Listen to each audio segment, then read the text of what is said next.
G'day, I'm Ash, and for those of you who love Naval and particularly crave the Naval content, well, this video is for you. The upcoming patch in WarThunder 1.91 brings a lot of things, a lot of new, interesting, different bits and pieces, not limited to enduring confrontation for naval convoys, and several other important game modes, as well as a new shiny map. And of course, it wouldn't be a patch without adding some new heavy cruisers to the mix, as well as a Japanese sub-chaser. So, let's just get into it. And first up, we've got B-roll of the new map. Now, the new map is a location for Naval. This is Palau Islands, and it's for naval battles. There's two spawns on either side, and there are 3 cap points. There is another version of this map which has 2 cap points, but overall it is a very fantastic looking map, and there are 2 islands with 2 airfields for accompanying aircraft, which are parked quite far away. There are interesting details on this map as well, with sunken wrecks and particularly shallow areas. And for those of you who enjoy naval forces, well, I think this is the map for you. There are several changes in naval fleet model and damage model, characteristic and weaponry changes. That being, well, quite a list. I do recommend you check out the forum link in the description down below, but some of the main things are the Japanese patrol boat with the 20mm Vulcan has now been changed and increased in fire rate up to 450 shots per minute, and reducing the overheating as well, so that thing should be even more ruining of that particular BR. Several unnecessary modifications have been removed from some of the destroyers, particularly the USS Summers, and modifications for anti-aircraft artillery drives have been deleted. Steam exhaust has now been added to all ships with steam boilers, so that's a new visual effect that comes out the tower on the smokestacks on the top. So, pretty new visuals for you to look at as well. The Furutaka, the gaps between the hull and the main caliber turrets were visible at long distance, has been fixed. That was a bug. The Flower class has a visual effect rollback after being shot, and the 102mm cannon has been improved.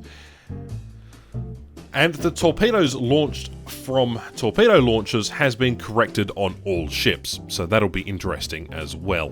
Maximum repair time of ships has been changed for uniformity by class. For example, they haven't necessarily specified this, but I gather that obviously a bigger ship will have longer time to repair, and a smaller ship probably have a slightly smaller.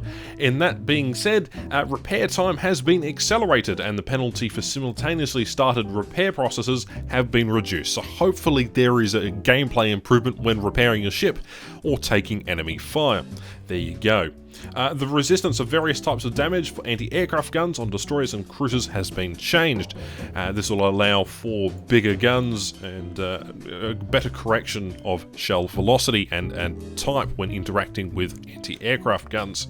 There are several new enduring confrontation game modes, and this being for Naval, something which players have asked for a very long time. The first one is a new scenario for enduring confrontation which allows naval convoys on map border. Map of convoys will appear and move towards seaports of their respective team. Whilst the convoy is active, the allied team has additional respawn points close to it. The enemy team will also have respawn points at a distance from the convoy, and the idea is that the enemy team attacks that particular convoy and tries to stop it.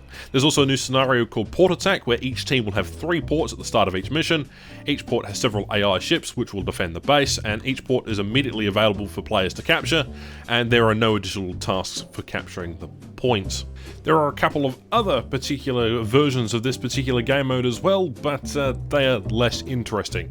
The last of which being the naval bombers. In case there is an active naval convoy, there will be basically ordinary bombers attacking ground bases, but now their targets are convoy ships, so that's also something to look forward to.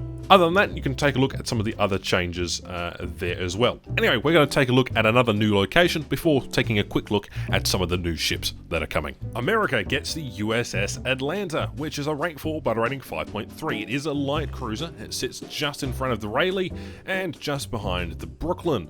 That being said, though, it definitely packs a powerful punch, and let me just change over the correct mode here, naval realistic, there we go, and it does have those interesting shells. It also gets access to torpedoes at rank 4 if you unlock that, but it gets the 127mm high explosive variable timed fuse shells, which means that this effectively is basically just a fly swatter. Anything that comes near you, you basically just shoot out of the sky, no problem. Again, it's got huge amount of armament, and it's got just everything going for it. And there's not really much else to say. Germany gets what I like to call the Admiral Hipper, or the Admiral Hipster, if you're so inclined in that regard. A very powerful rank 4 battle rating 5.7 heavy cruiser. It is the first heavy cruiser that we're going to have a look at today, but this thing has crazy armament, and you know what, I'm going to ignore that.